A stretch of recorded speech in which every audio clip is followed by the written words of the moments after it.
ઓમ શ્રી ગણેશાય નમઃ. જય શ્રી કૃષ્ણ મિત્રો. આજે આપણે પવિત્ર આમલકી એકાદશીની કથા સાંભળીશું. ભગવાન વિષ્ણુને ખૂબ પ્રિય છે એકાદશી, માટે મિત્રો એની વાર્તા સાંભળવાનું પણ એટલું જ પુણ્ય છે. તો મિત્રો આ કથા વાર્તાને પૂરા મનથી ધ્યાનથી સાંભળજો. વિડીયો સારો લાગે તો શેર કરજો અને મારી ચેનલને સબસ્ક્રાઇબ જરૂર કરજો. હરે કૃષ્ણ કૃષ્ણ કૃષ્ણ હરે હરે, હરે રામ રામ રામ હરે હરે. ફાગણ માસના શુક્લ પક્ષમાં આવે છે એક વિશેષ એકાદશી, જેનું નામ છે આમલકી એકાદશી. આ એકાદશીમાં ભગવાન વિષ્ણુના પ્રિય આમલકી એટલે કે આમળાની વિશેષ પૂજા કરવામાં આવે છે. તો ચાલો આપણે આજે વિશેષ આમલકી એકાદશીની પવિત્ર પાવન કથા સાંભળીશું. આ કથાનું વર્ણન છે બ્રહ્માંડ પુરાણમાં. એક સમયે રાજા યુધિષ્ઠિર મહારાજ ભગવાન શ્રી કૃષ્ણને પૂછ્યું, હે મધુસૂદન, ફાગણ માસને શુક્લ પક્ષમાં કઈ એકાદશી આવે છે અને આ વ્રતનું પાલન કેવી રીતે કરવું જોઈએ? તો આના ઉત્તરમાં ભગવાન શ્રી કૃષ્ણએ કહ્યું, હે ધર્મનંદન, પ્રાચીન કાળમાં આ જ પ્રશ્ન રાજા માંધાતાએ તેના ગુરુ વશિષ્ઠને પૂછ્યો હતો. તેમણે જે ઉત્તર આપ્યો હતો હું ફરી તેનું ઉચ્ચારણ કરું છું. ધ્યાનથી સાંભળો. ઋષિ વશિષ્ઠ બોલ્યા, ફાગણ માસની જે શુક્લ પક્ષમાં આવનારી એકાદશીને આમલકી એકાદશી કહેવાય છે. જે વ્યક્તિ આ એકાદશીનું વ્રત પાલન કરે છે તેને અંતમાં વૈકુંઠ એટલે કે વિષ્ણુ લોકની પ્રાપ્તિ થાય છે. વૈકુંઠ ધામ જાય છે. શ્રી હરિના ચરણોમાં વાસ થાય છે. એનો જ્યારે સૃષ્ટિનું સર્જન થઈ રહ્યું હતું ત્યારે ભૂતલ ગર્ભ દક્ષાએ ભગવાન વિષ્ણુના થૂકથી એક તેજસ્વી બિંદુ પ્રગટ થયું. તે બિંદુ પૃથ્વી પર પડ્યું અને એમાંથી એક વૃક્ષની ઉત્પત્તિ થઈ. જ્યારે દેવતાઓએ આ વૃક્ષને જોયો તો બધા દેવતાઓને આશ્ચર્ય થયું અને એ સમયે એક આકાશવાણી થઈ કે આ ભગવાન વિષ્ણુનું અત્યંત પ્રિય આમલકી વૃક્ષ છે. જે પણ વ્યક્તિ આજના દિવસે આંબળાના વૃક્ષની પૂજા કરે છે તેને આધ્યાત્મિક જગતની પ્રાપ્તિ થાય છે. આ પ્રકારે વશિષ્ઠ ઋષિએ આમલકી એકાદશીનું મહાત્મ્ય ને દર્શાવ્યા બાદ એક પૌરાણિક કથા કહી. પ્રાચીન કાળમાં એક વિદિશા નામનું રાજ્ય હતું. ત્યાંના રાજા હતા ચંદ્રવંશી રાજા પાશબિંદુ. તેમનું અન્ય એક નામ પણ હતું ચિત્રરથ. તેમના રાજ્યમાં બધી જ પ્રજા અતિ ઉત્તમ વિચારવાળી, શ્રેષ્ઠ ચરિત્ર અને સાત્વિક સંપત્તિ યુક્ત હતી. આ રાજ્યમાં બધા જ મનુષ્ય સતોગુણી અને આસ્તિક હતા. રાજા પવિત્ર ચિત્રરથ સ્વયં અત્યંત શક્તિશાળી, વિનમ્ર, સમૃદ્ધ અને વૈદિક જ્ઞાનથી પરિપૂર્ણ હતા. તે ભગવાન શિવના ઉપાસક હતા અને મહિનામાં આવનારી બંને એકાદશીનું શ્રદ્ધાપૂર્વક પાલન કરતા હતા. આ પ્રકારે અનેક વર્ષો સુધી પ્રજાએ સુખ સંપન્ન જીવન વ્યતીત કર્યું. એકવાર ફાગણ માસના શુક્લ પક્ષની આમલકી એકાદશી આવી. આના મહાત્મ્યને જાણતા રાજા ચિત્રરથે સંપૂર્ણ રાજ્યમાં એક ઘોષણા કરાવી કે બધી જ પ્રજાજનોએ આ સંપૂર્ણ રીતે એકાદશી વ્રતનું પાલન કરવાનું છે. જ્યારે એકાદશીનો દિવસ આવ્યો તો રાજાએ નદીમાં સ્નાન કર્યું અને તેમની પ્રજા સાથે એ મંદિરે ગયા જે આમલકીનું વૃક્ષ હતું. સૌ પ્રથમ રાજા અને અન્ય સંતોએ આ વૃક્ષની પૂજા કરી. પૂજામાં ફળ, ઉત્તમ વસ્ત્ર, હીરા મોતી, સુવર્ણ, ધૂપ, દીપ અને નૈવેદ્ય અર્પણ કર્યા અને પછી ભગવાન શ્રી હરિને પ્રાર્થના કરી. ત્યાર પછી બધી જ પ્રજાજનોએ પણ એ વૃક્ષની પૂજા અર્ચના કરી. તે દિવસે સંપૂર્ણ રાત્રે જાગરણ કર્યું. રાજા અને પ્રજાએ એ જ આમળાના વૃક્ષ પાસે જાગરણ કર્યું અને જાગરણમાં વૃક્ષ પાસે બેસીને ભગવાનની દિવ્ય કથાઓ સાંભળી અને ભગવાનના પવિત્ર નામના જાપ કર્યા. આ પૂરા કાર્ય દરમિયાન એ જગ્યા પર એક શિકારી આવ્યો હતો. એ શિકારી અત્યંત ક્રૂર અને પશુ હત્યા જેવા અનેક નિંદનીય કાર્યમાં લુપ્ત રહેનારો હતો.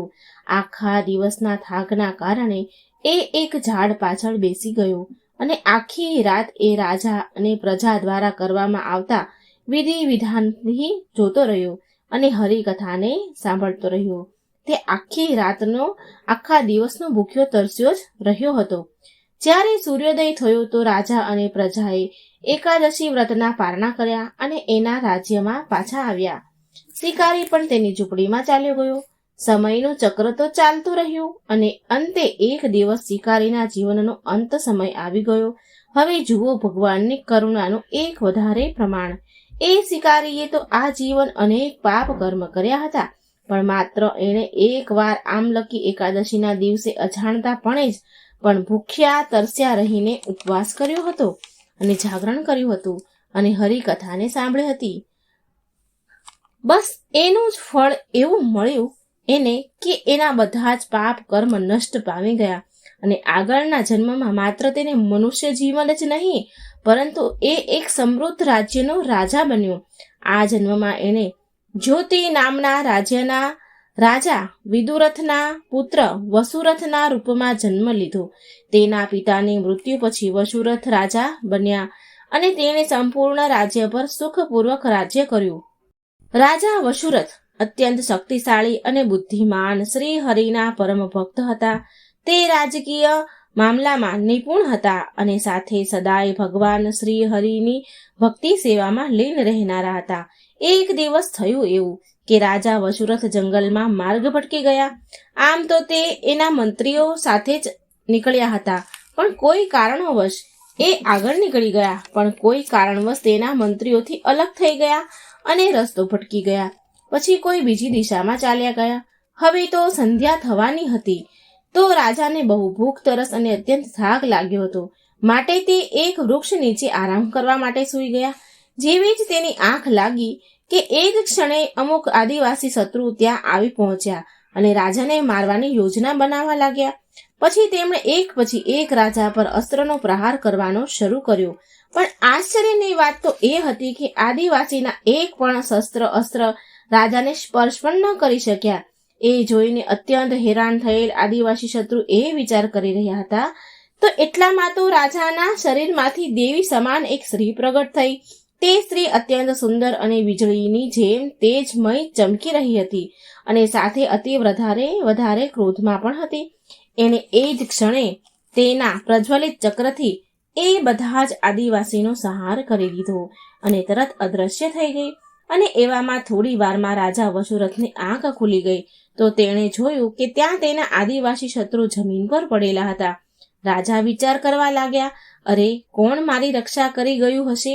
તો એવામાં તો આકાશવાણી થઈ કે નિસંદેહ તમારી રક્ષા એણે કરી કે જેણે તેના શરણમાં આવનારા પ્રત્યેક પ્રાણીની રક્ષા કરે છે. આ સાંભળીને રાજા સમજી ગયા કે ભગવાન શ્રી હરિ વિષ્ણુએ જ મારી સહાયતા કરી છે. આ જાણીને તે ભાવ ભક્તિથી અભિભૂત થઈ ગયા અને અંતમાં આ કથાનું સમાપન કરતા વશિષ્ઠ મુનિએ રાજા માંધાતાને કહ્યું કે હે રાજન, જે પણ આ અત્યંત પવિત્ર આમલકી એકાદશીનું પાલન કરે છે તે નિસંદેહ ભગવાન વિષ્ણુના પરમ લોકને પ્રાપ્ત થાય છે. અને આ પ્રકારે પરમ પૂજ્ય ભગવાન શ્રી કૃષ્ણએ એકાદશીથી સંલગ્ન મહારાજ યુધિષ્ઠિરને સંતુષ્ટ કર્યા કથા સંભળાવીને. તો મિત્રો, આમલકી એકાદશીની મહાત્મય કથા તમે સાંભળી. હવે આપણે મુહૂર્ત પારણા સાંભળીશું. આમળાના વૃક્ષમાં અનેક દેવી દેવતાઓનો વાસ રહેલ છે, એટલા માટે આમળાનું વૃક્ષ બહુ શુભ છે. અને વિષ્ણુ ભગવાન થકી એકાદશીના દિવસે આમળાનો વૃક્ષની ઉત્પત્તિ થયા હોવાથી એકાદશીને આમલકી એકાદશીને નામે ઓળખાય છે, જે ભગવાનને બહુ જ પ્રિય છે. આ દિવસે જે વ્રત કરે છે તેના પર ભગવાનની કૃપા થાય છે અને તેને શુભ ફળની પ્રાપ્તિ થાય છે. આજના દિવસે ખાસ કરીને આમળાનો ઉપયોગ કરવાનો હોય છે. આમળાનું સેવન કરવાનું, સ્નાન કરવું, આમળાનું દાન કરવાનું રહે છે. આ એકાદશીનું વ્રત ક્યારે કરવાનું તે આપણે સાંભળીએ. પારણા શુભ મુહૂર્ત વિશે. આપણા હિન્દુ પંચાંગ અનુસાર ફાગણ સુદ 11મી તિથિ શરૂઆત થઈને 20 માર્ચ 2024 12:21 AM એટલે કે 20 માર્ચ રાતે 12 વાગ્યે થી થઈને જે પૂર્ણ ફાગણ સુદ 11મી તિથિ 21 માર્ચ 2024 રાતે 22 AM થાય છે. એટલે કે મિત્રો, રાતે જ્યારે 20 તારીખની તિથિ ચાલુ થાય રાતે 12 વાગે, ત્યારે 12:21 11ની તિથિ ચાલુ થશે અને 21 તારીખે રાતે 2 વાગે ને 22 મિનિટે પૂરી થશે. અને એકાદશીનું વ્રત હંમેશા ઉદયા તિથિએ કરવાનું હોય છે. એટલે જ્યારે તિથિની શરૂઆત થઈ હોય ત્યારે સૂર્ય ઉદય થાય તે દિવસે એકાદશીનું વ્રત થાય. એટલા માટે 20 માર્ચ 2024 બુધવારે આમલકી એકાદશીનું વ્રત કરવાનું રહેશે. એકાદશી પૂજાનો સમય 20 માર્ચ સવારે 6:25 થી લઈને 9:27 સુધી સૌથી ઉત્તમ સમય છે. જો આ સમયે આપણે પૂજા કરીએ તો વધુ ઉત્તમ ફળ મળે છે. કદાચ કોઈ કારણસર આ સમયે પૂજા સમયે ન થાય ત્યાર પછી પણ પૂજા આપણે કરી શકાય છે. અને જે લોકો એકાદશીનું વ્રત કરે છે તેને એકાદશીના વ્રતના પારણા કરવાના હોય છે. એટલે કે વ્રતને પૂર્ણ કરવાનું હોય છે અને તે પારણાનો સમય પણ નિશ્ચિત હોય છે. જે સમયે પારણાનો હોય તે જ સમયે પારણા કરવામાં આવે છે. એકાદશીનું ફળ તો ઉત્તમ મળે છે. તો ગુરુવાર બપોરે તો એકાદશી વ્રતના પારણાનો સમય છે ગુરુવાર બપોરે 21 માર્ચ બપોરે 1:41 થી લઈને 4:07 સુધી બપોરે આ સમય છે પારણાનો. જે કોઈ વ્રતના પારણા આ સમયે કરે છે તેને પૂરેપૂરું ફળ મળે છે. જે કોઈ આ એકાદશીનું વ્રત કરે છે તેને 1000 તીર્થ યાત્રા કર્યા સમાન પુણ્ય ફળ મળે છે. સાથે અનેક મહાન યજ્ઞો કર્યા સમાન પુણ્ય ફળ મળે છે. જે કોઈ ભગવાન વિષ્ણુની પૂજા કરે છે તેને મોક્ષની પ્રાપ્તિ જરૂર થાય છે. ઓમ નમો ભગવતે વાસુદેવાય.